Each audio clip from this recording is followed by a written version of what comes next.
하나님은 당신을 사랑하십니다. 당신이 있어서 참 행복합니다. 참 잘 오셨습니다. 가정에서 예배하는 우리 사랑하는 성도들에게도 하나님의 은혜가 충만하게 임하기를 주님의 이름으로 축원합니다.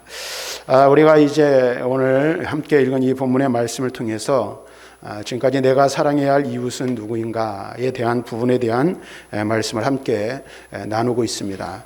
오늘 그 세 번째 시간인데요. 율법교사와의 대화에서 시작된 이 이야기는 이제 우리가 사랑해야 할 이웃이 누구인가에까지 이르게 됨을 오늘 우리는 말씀을 통해서 보게 됩니다. 그리고 이 비유를 통하여 오늘 이 시대를 살아가는 그리스도인들이 어떤 모습으로 우리의 이웃을 섬겨야 할지에 대한 교훈을 우리들에게 주고 있습니다. 그래서 오늘 본문의 말씀을 다시 한번 생각해 보며 이 세상을 살아가는 저와 여러분이 한 사람의 그리스도인으로서 나아가야 할 삶의 방향이 무엇이고 또 우리가 어떻게 살아가며 이웃과의 관계 속에서 우리가 이웃을 어떻게 사랑해야 할 것인가에 대한 귀한 교훈을 깨닫는 또 하나님께서 우리에게 베푸시는 은혜를 나누고 누리는 그러한 시간이 될 수 있기를 바랍니다. 예수님께서는 예수님께 찾아와 이야기를 나누고자 하는 율법 교사에게 강도 만난 자에 관한 이야기를 들려주셨습니다. 이 이야기는 우리가 선한 사마리아인의 비유로 잘 알고 있죠. 예루살렘에서 한 사람이 여리고로 내려가다가 강도를 만나 고요반 죽게 되었습니다. 그래서 한쪽 길가에 벌거벗겨진 채로 버려져 있었습니다. 그런데 그리로 지나가는 사람들이 있었죠. 제사장과 레위인이 있었습니다. 그런데 이들은 그를 본 채 만 채, 우리가 이 성경에 자세히 기록되어 있지 않지만 부정이 탈까봐 고개조차 그쪽을 향하여 돌리지 못한 채 고개를 적긴 채로 돌아갔습니다. 그런데 한 사마리아 사람은 그를 보고 만나 상처를 치료해주고 주막에서 그를 잘 돌보고 도와준 이후에 오늘 그 다음 날이 되었을 때 어떻게 했습니까? 그 사람의 치료하고 그 사람에게 드는 비용이 더 있다면 내가 돌아오는 길에 다시 지불할 테니 이 상처 입은 사람을 잘 치유해 주기를 부탁하고 그 길을 떠났다는 이야기를 들려주고 있습니다. 그러면서 이 예수님께서는 이 이야기를 들려주신 후에 예수님께 찾아온 율법 교사에게 묻습니다. 내 생각에는 이 이야기에 등장하는 강도 만난 자를 제외한 세 사람 중에 누가 이 강도 만난 사람의 이웃이겠느냐라고 묻습니다. 그때 예수님께 율법 교사는 지체 없이 대답을 하죠. 뭐라고 대답을 합니까? 자비를 베푼 사람입니다. 그때 예수님께서 곧 다시 그에게 또 말씀하십니다. 그래? 그러면 가서 너도 그 사람처럼 행하라. 이렇게 말씀하십니다. 28절에서도 예수님께서는 하나님을 사랑하고 이웃을 사랑하는 것이 율법이라고 대답하는 율법 교사에게 이렇게 말씀하셨죠. 이를 행하라. 그러면 내가 살 것이다.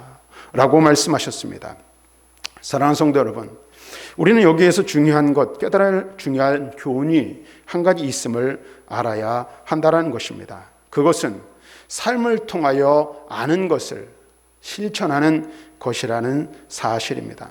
우리가 인생을 살아가면서 안다는 것 참 중요하죠. 아는 것과 모르는 것의 차이는 하늘과 땅 차이일 수 있어요. 특별히 오늘 우리가 살아가는 이 시대 속에서는 정보의 홍수 시대 속에 우리는 살아가고 있죠.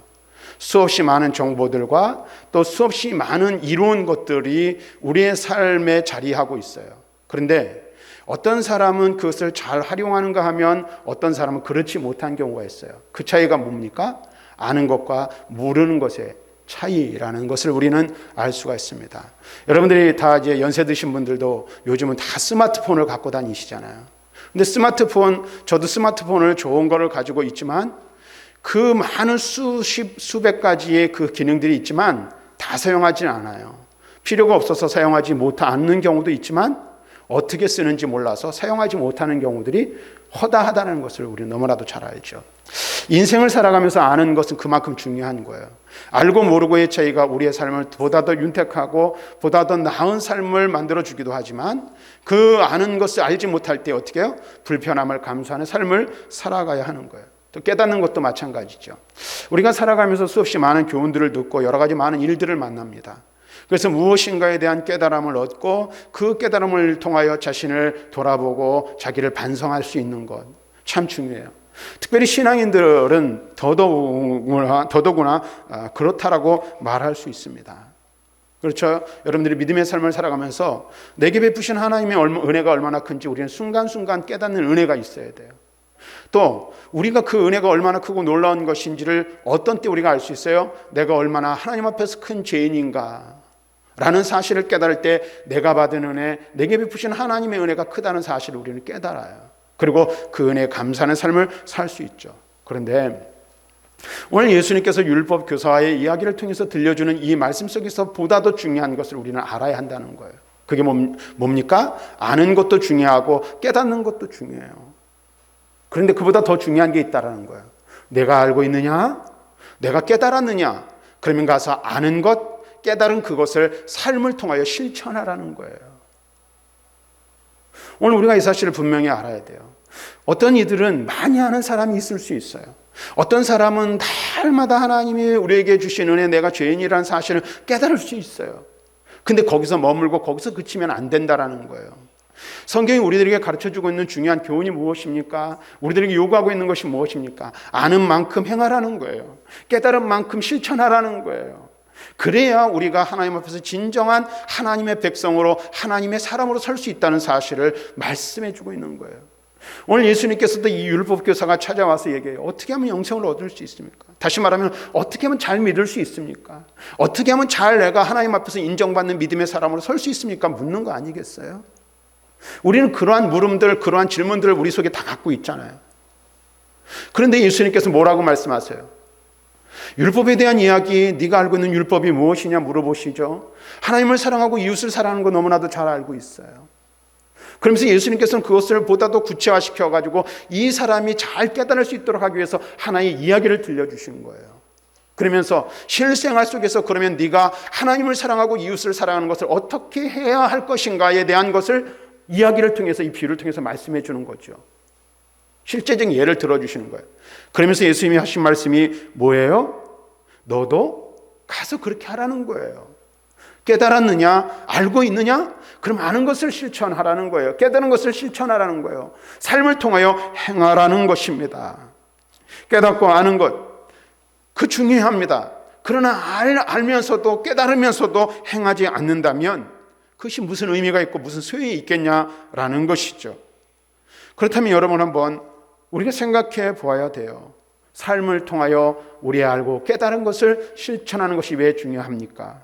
야고보는 2장 17절 말씀에서 말하죠. 행함이 없는 믿음은 그 자체가 죽은 것이니라. 우리가 많이 알아요. 많이 깨달아요. 날마다 깨닫고 순간마다 깨달아요. 그런데 깨닫고 아는 그것을 행하지 않는다면 그것은 진짜 믿음이 아니라는 거예요. 껍데기는 믿음의 형태를 가지고 있을지 모르지만 참 믿음, 살아있는 믿음이 될 수 없다라는 거예요. 우리의 믿음이 하나님 앞에서 살아있는 믿음이 되고 우리의 믿음이 정말로 하나님이 인정하시는 믿음이 되려고 한다면, 되기를 원한다면 우리가 믿고 아는 그것을 삶을 통하여 실천하고 행하는 것이 무엇보다도 중요하다라는 거예요. 그래서 이 믿음과 행함이라는 것은 그리스도인의 삶에서 떼려야 뗄 수 없는 아주 중요한 것입니다. 예수님께서도 또 성경에서도 우리에게 말하죠. 열매 없는 그리스도인의 삶은 하나님 앞에서 온전한 그리스도인의 삶이 될 수 없음을 성경이 가르쳐주고 있음을 우리는 분명하게 알아야 돼요. 오늘 이 사실을 우리는 분명히 알아야 됩니다. 믿음을 실천함으로 풍성한 열매를 맺는 저와 여러분들이 될 수 있기를 바랍니다. 여러분들의 믿음의 지식을 아는 만큼, 하나님께서 여러분들에게 깨닫게 하시는 은혜를 주시는 만큼 그 말씀 붙들고 그 깨달음 붙들고 그 아는 믿음의 지식을 붙들고 삶을 통하여 믿음을 실천해 나가는 저와 여러분들이 될 수 있기를 주님의 이름으로 간절히 축원합니다. 자, 예수님께서 말씀하십니다. 오늘 우리에게 말씀하시는 주님의 음성을 우리는 들을 수 있어야 합니다. 뭐라고 말씀하세요? 가서 너도 이와 같이 하라. 우리가 흔히 아는 선한 사마리아 사람의 강도 만난 이웃은 그러면 누구일까? 강도 만난 사람의 이웃은 어떤 사람이었을까?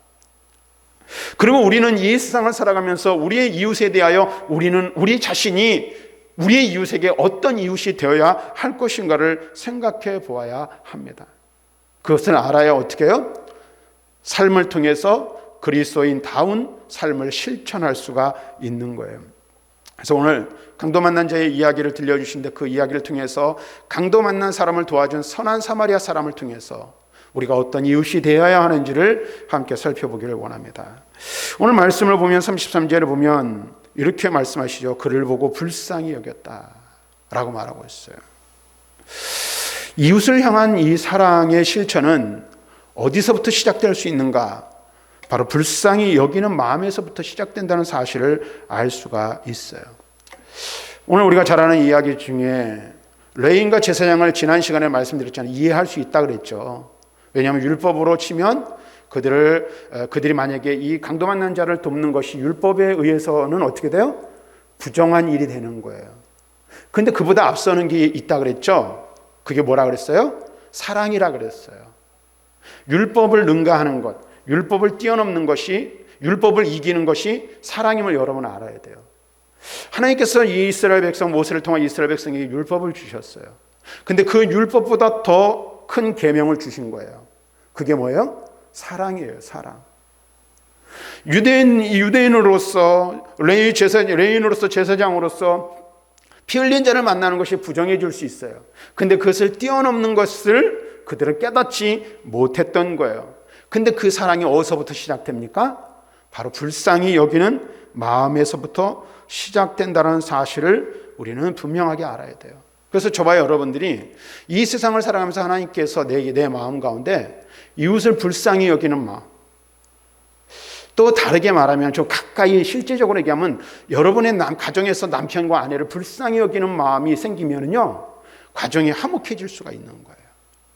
우리가 뭐 흔히 하는 얘기죠. 왼수 같은 남편과 아내가 같이 살아가잖아요.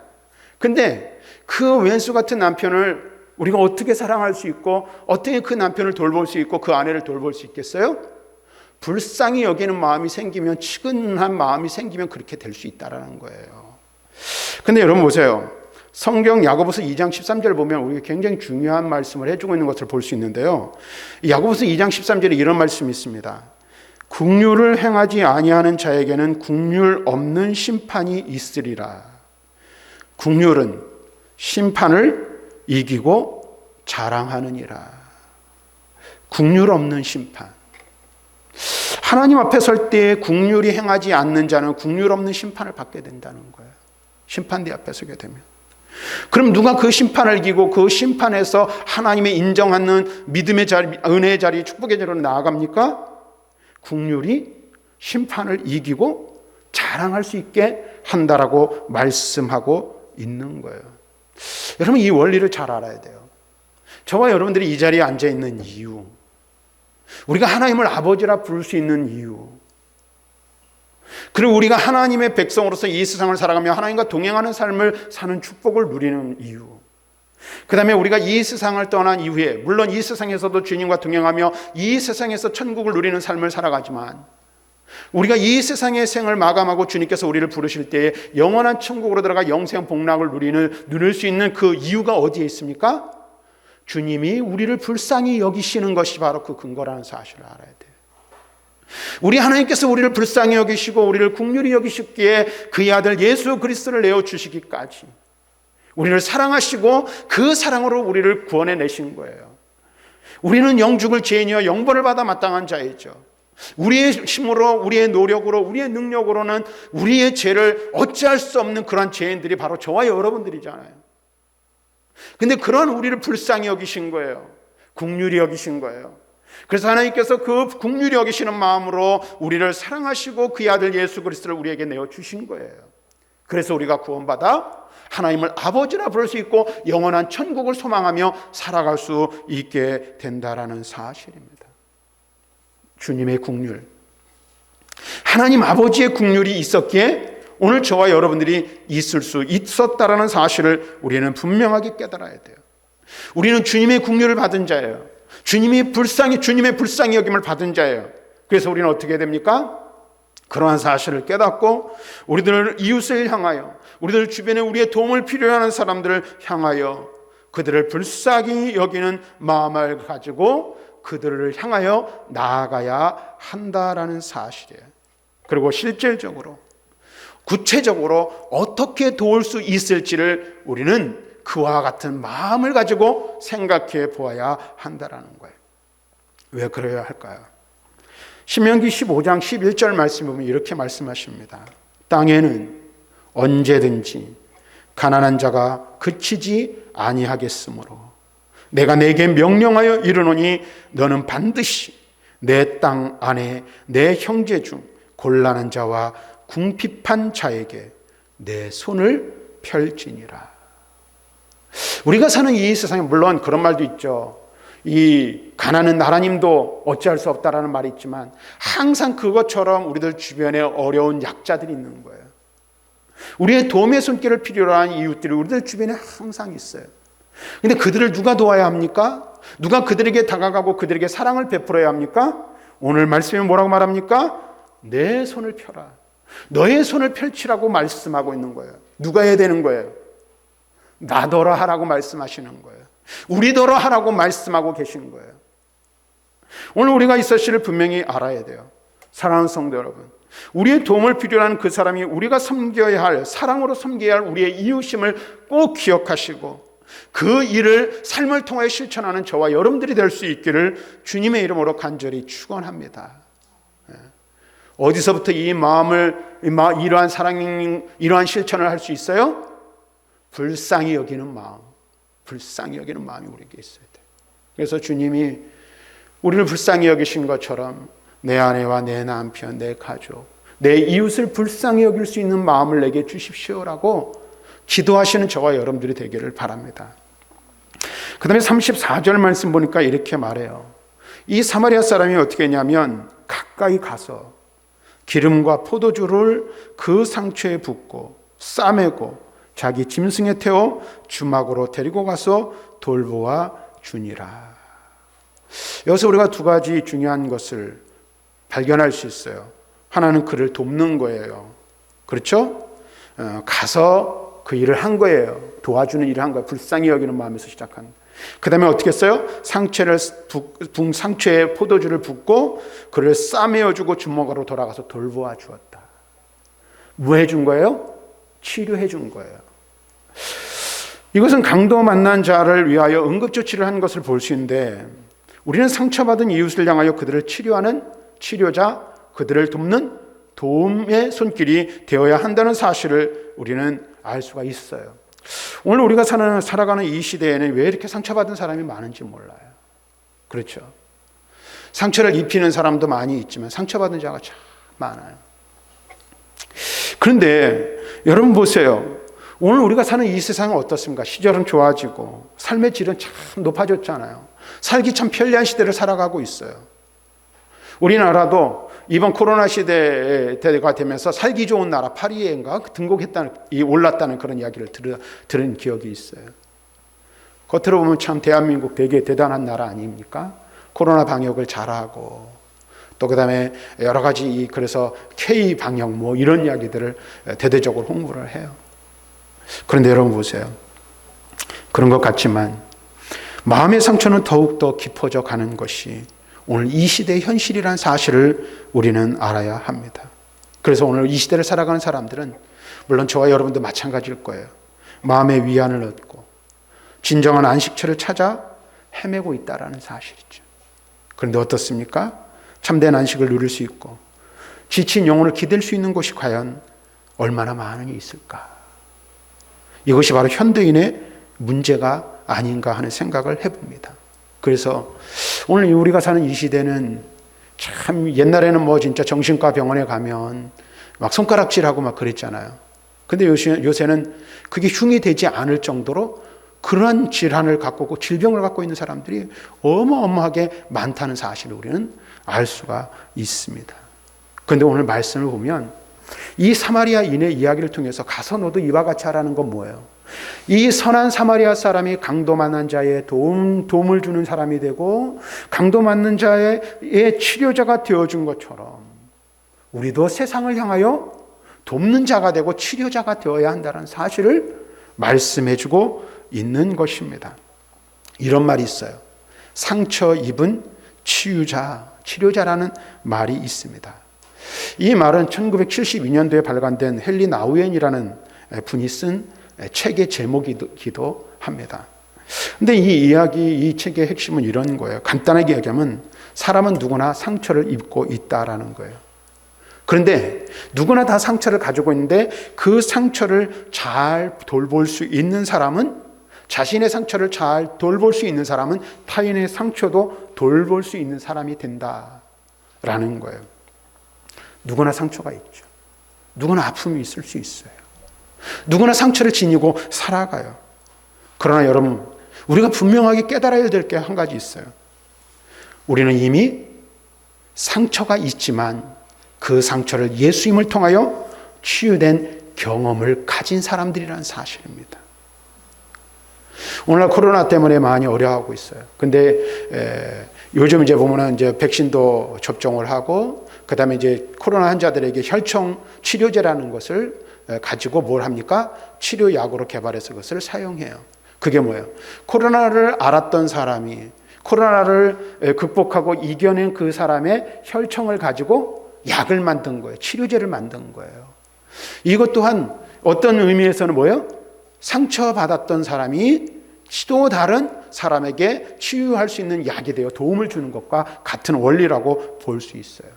근데 저와 여러분들이 바로 그런 사람이 되어야 된다는 것이죠. 우리도 원래 죄인이었어요. 원래 큰 깊은 상처를 입은 사람들이었어요. 그러나 우리 주님께서 그러한 우리를 감싸주시고 싸매주시고 안아주시고 우리를 위로해 주시고 우리에게 참된 평안을 주셔서 우리를 십자가의 보혈로 어떻게 하셨어요? 치유해 주시고 회복시켜 주셨어요.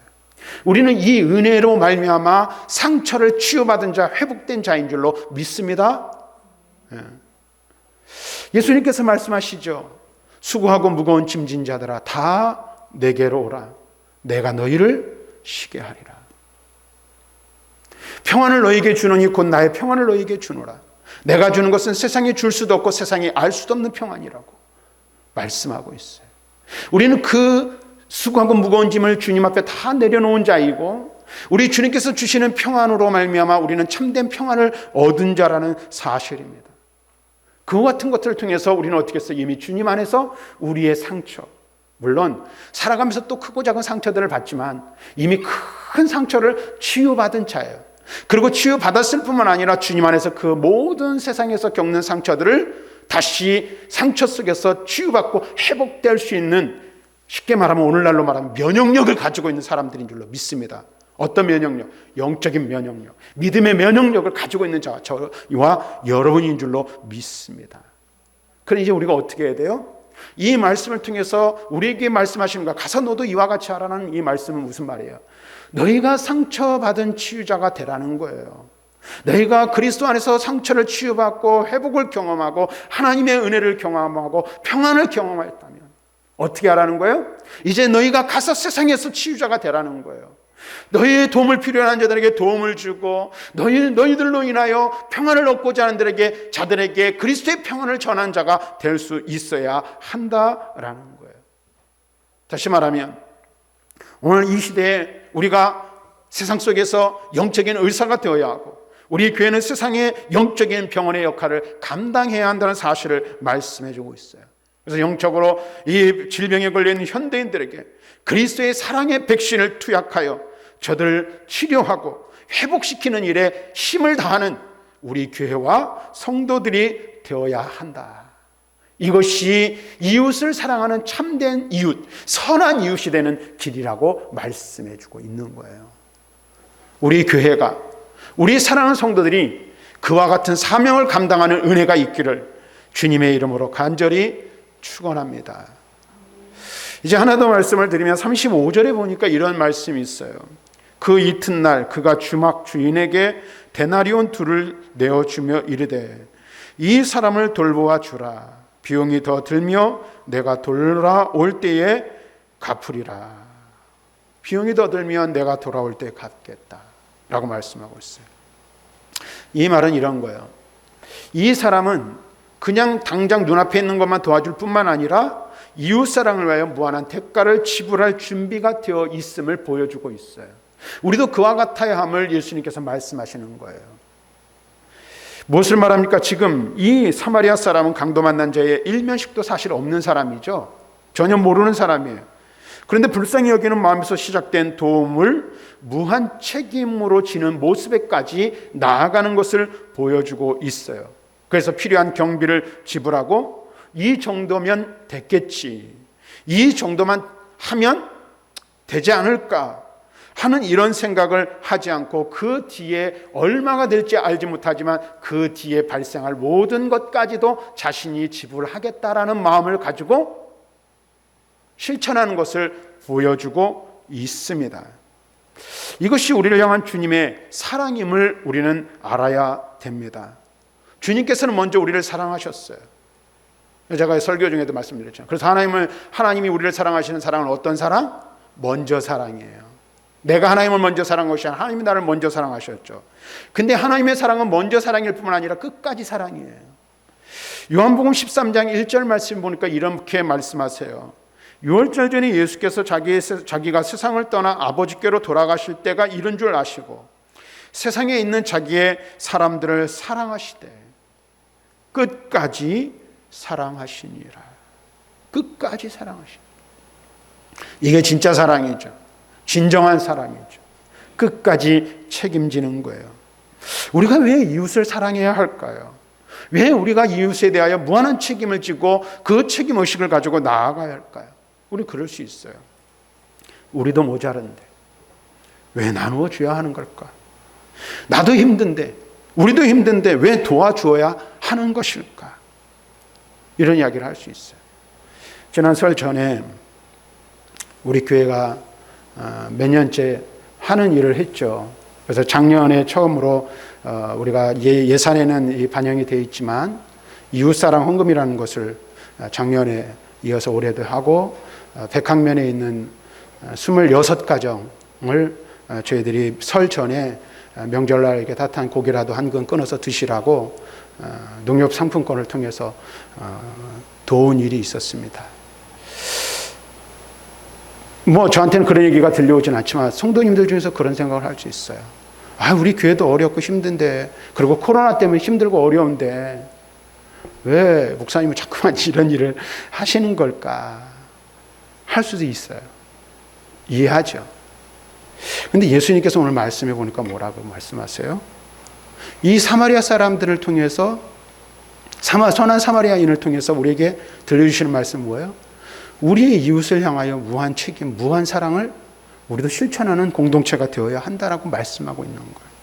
그래서 우리는 어렵지만 힘들지만 뭐 하는 사람이에요? 말씀을 행하고 말씀을 실천하는 공동체, 그런 사람들이 되어야 하는 거예요. 그러면 한번 여러분 생각해 보세요.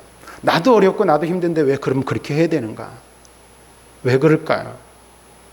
성경을 여러분 자세히 살펴보시길 바랍니다. 우리는 이미 큰 사랑, 큰 은혜, 큰 복을 받은 자이기 때문에 그렇다라는 사실입니다. 저와 여러분에게 베푸신 하나님의 은혜를 한번 헤아려 보십시오.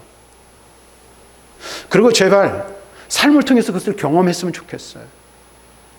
그리고 눈앞에 있는, 바로 이게 눈앞에 있는 짧은 거리에 있는 것만 보는 것이 아니라 좀 더 멀리, 좀 더 높이 내다볼 수 있는 영적인 시야를 가질 수 있는 저와 여러분들이 되었으면 좋겠다는 생각을 합니다. 당장 눈앞에 보면 어려운 일들이 산적해 있고, 당장 눈앞을 보면 정말로 힘든 일들이 너무나도 많이 있고, 불가능한 것들이 너무나도 많이 있어요. 그런데 조금만 더 멀리 내다보면 우리를 품고 계시는 하나님의 놀라운 사랑과 우리에게 베푸시는 하나님의 그 크신 은혜들이 얼마나 크고 넓은지, 얼마나 크고 놀라운지를 이루다 말로 헤아릴 수 없다라는 거예요. 그래서 내가 살아가는 삶이 이미 받은 하나님의 은혜도 크지만 날마다 순간마다 채워주시는 하나님의 은혜가 얼마나 크고 놀라운지 그것을 다 말로 표현할 수 없어요. 우리 이미 큰 은혜와 큰 사랑을 받은 자예요. 큰 은혜를 받은 자고 큰 복을 받은 자예요. 그리고 우리는 계속해서 하나님 나와 함께 하시는 그 하나님께서 내게 복을 베푸시고 계시는 삶을 사는 자들이 바로 저와 여러분들이에요. 그래서 성경은 주는 것보다 받는 자가 복이 있다라고 말씀하시고, 우리가 나누고 베풀 때 하나님께서는 더 후히되어 누르고 흔들어 넘치도록 채워주실 것이라는 말씀을 해주시고 있다는 사실을 우리는 삶을 통해서 경험해야 하는 거예요. 이게 되어야 되는 거죠. 왜 베풀어야 합니까? 왜 나누어야 합니까? 왜 도와야 합니까? 왜 살피고 무한 책임을 지고 무한 책임의 정신을 가지고 이웃을 향하여 나아가야 합니까? 이미 우리는 받은 자이기 때문에 그런 거예요. 이미 우리는 누리고 있는 자이기 때문에 그런 거예요. 그 모양과 크기는 지금 우리가 생각할 때 적을 수 있어요. 그런데 한번 여러분, 나누고 베푸는 삶을 실천해 보십시오. 섬기는 삶을 실천해 보십시오. 그러면 하나님께서 그 이상 더 크고 더 놀라운 것으로 여러분에게 축복하여 주시는 은혜를 경험하게 될 줄로 믿습니다. 이미 우리는 많은 것을 받았죠. 그러나 더 큰 은혜를 누릴 수 있는 비결을 말씀해 주고 있다는 거예요. 우리가 또 성경 말씀에 근거를 두고 이 말씀을 해야 되잖아요. 신명기 10장 19절 말씀에 보면 이런 말씀이 있어요. 너희는 나그네를 사랑하라. 전에 너희도 애굽 땅에서 나그네 되었음이라. 이렇게 말씀하고 있어요. 유대인의 삶을 살면서 지켜야 될 삶 중에 하나가 뭐냐면, 자기 마을에 들어온 여행자들을 대접하고 자기 집으로 들여서 영접하고 대접하는 거예요. 근데 그 원리가 어디에 있어요? 구원의 원리, 하나님의 은혜의 원리에서 발견되어지는 거예요. 나그네 되었기 때문에 너희도 나그네를 대접하라는 거예요. 이전에 너희도 나그네였다라는 것이죠. 우리가 하나님의 은혜를 가지고 이웃사랑을 실천하고 이웃을 섬겨야 될 이유가 무엇입니까? 전에 우리도 그러한 자들이었기 때문에 그렇다라는 거예요. 끊임없이 도움을 받았잖아요. 많은 사람들의 도움을 통해서 지금 오늘 제가 존재하고 여러분이 존재하는 거예요. 우리의 삶이 존재하는 거예요. 그러면 나도 누군가의 도움을 통해, 누군가를 도와줌을 통해서 어떻게 해요? 그 사람의 사람됨, 그 사람의 믿음의 믿음됨을 하나님 앞에 일꾼 되도록 세워지는 그 일들을 돕는 그것을 통해서 감당해야 된다는 거예요. 여러분이 누군가를 통해서 복음을 듣고 예수 믿어 구원받았잖아요. 여러분에게 복음을 증거해 준 사람이 없었다면 여러분들이 지금 이 자리에 있을 수 있습니까? 하나님의 은혜를 누리고 구원의 은혜를 경험할 수 있습니까? 그렇지 않잖아요. 그러면 어떻게 돼요? 내가 누군가의 도움을 통해서 내가 복음을 듣고 예수 믿어 구원받고 하나님의 은혜와 복을 누렸어요. 그러면 어떻게 해요? 가서 너도 그와 같이 하라는 거예요. 복음을 증거해야 할 사명, 이유가 여기에 있는 것입니다. 사랑하는 성도 여러분, 받은 은혜를 기억하시기를 바랍니다. 주께 받은 은혜와 사랑을 가지고, 그리고 이웃을 향하여 그 사랑을 나누고 베풀며 사는 삶의 자리로 나아갈 수 있기를 바랍니다. 사랑을 받은 우리가 이웃을 향하여 사랑으로 나아가야 합니다. 오늘 이 시대를 책임지고 이 세상에서 고통받는 이웃들을 사랑하되 무한한 사랑으로 저들에게 나아가는 저와 여러분, 우리 교회가 되기를 소망해 봅니다. 세상을 향하여 무한한 주님의 사랑을 나타내고 증거하는 우리 교회가 되어 사랑과 섬김으로 열매 맺어 하나님을 기쁘시게 해드리는 여러분 각자의 삶, 우리 교회 공동체가 되기를 주님의 이름으로 간절히 축원합니다.